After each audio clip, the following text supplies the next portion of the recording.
Visa ছাড়া হয় মুসলিম দেশের নাগরিক ব্রিটেন ভ্রমণের সুযোগ পাচ্ছে। অবৈধ অভিবাসী ধরতে মালয়েশিয়া জুড়ে শিগগিরই অভিযান।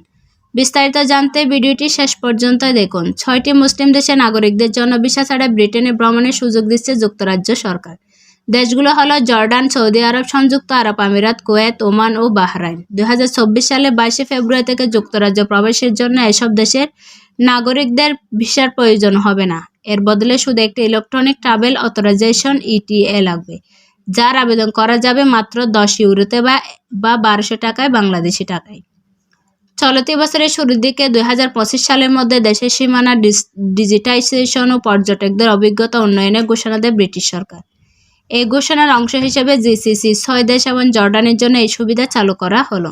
এসব দেশের নাগরিকরা যাতে সহজে যুক্তরাজ্য ভ্রমণ করতে পারে সেই জন্য এই পদক্ষেপ নিয়েছে ব্রিটিশ সরকার। এদিকে যে 6 দেশের জন্য এই সুবিধা দেওয়া হয়েছে সেগুলোর জন্য জর্ডান বাদে সবগুলো উপসাগরীয় সহযোগিতা পরিষদের জিসিসি সদস্য।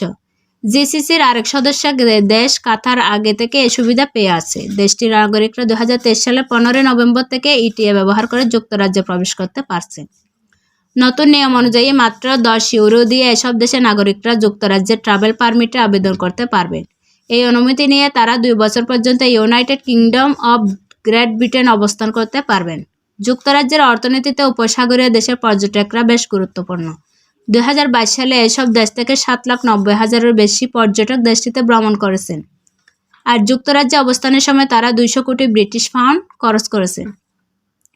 অবৈধ অভিবাসী ধরতে মালয়েশিয়া জুড়ে শিগগিরই অভিযান। অবৈধ অভিবাসী ধরতে মালয়েশিয়া জুড়ে শিগগিরই অভিযান চালাবে দেশটির পুলিশ, এমন পরিকল্পনার কথা জানিয়েছে মালয়েশিয়া পুলিশের এক শীর্ষ কর্মকর্তা। তিনি জানান, মালয়েশিয়া জুড়ে 10টিরও বেশি অবৈধ অভিবাসী বসতিতে খুব শিগগিরই অভিযান চালানো হবে। চলতি মাসে মালয়েশিয়ার মিনি ঢাকা খ্যাত বাংলা মার্কেট মেগা অভিযান চালানো হয়। ওই অভিযানে বেশ কয়েকজন বাংলাদেশি সহ 1101 অভিবাসীকে আটক করা হয়। এরপর দেশ জুড়ে আরও 10টির বেশি অবৈধ অভিবাসী বসতি চিহ্নিত করেছেন দেশটির পুলিশ। শুক্রবার 29 ডিসেম্বর কুয়ালালামপুরের পুলিশ ট্রেনিং সেন্টারে পোলাপুল crime prevention and community safety ডিপার্টমেন্টের একটি প্রোগ্রামে এসব কথা বলেন পুলিশের উপমহাপরিদর্শক দাতুক সেরে আইয়ুব খান মাইদিন পিসাই। এ সময় তিনি বলেন, কুয়ালালামপুরের জালান সিলাংয়ের মিনি ঢাকা খ্যাত বাংলা মার্কেটের মতো আরও অন্তত 10টি স্থান চিহ্নিত করা হয়েছে যেখানে বিদেশিরা অবৈধভাবে ব্যবসা পরিচালনা করে আসছে। তার কথায়, আমরা তাদের উপর নজর রাখছি। পুলিশ পরবর্তীতে অনধিভুক্ত অভিবাসী বসতিগুলোতে মনোনিবেশ করে প্রয়োজনীয় অভিযান চালাবে। এটি চলমান রয়েছে এবং ধারাবাহিকভাবে পরিচালিত হবে। চিহ্নিত এলাকাগুলোর মধ্যে রয়েছে ক্লাং উপত্যকা, জহুরু, কেদা ও কেলান্তান। তিনি আরও বলেন, এখন থেকে পুলিশের ফোকাস বিদেশিদের নিয়ন্ত্রিত এলাকায় থাকবে এবং এই বিদেশি নাগরিকদের অনুপ্রবেশ রোধে সমন্বিত অভিযান সময়ে ধারাবাহিকভাবে পরিচালিত হবে।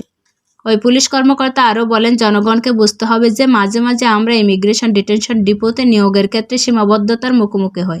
তবে আমরা এই অবৈধ অভিবাসীদের দমন করার জন্য সতর্কতার সঙ্গে পরিকল্পনা অপারেশন চালিয়ে যাব।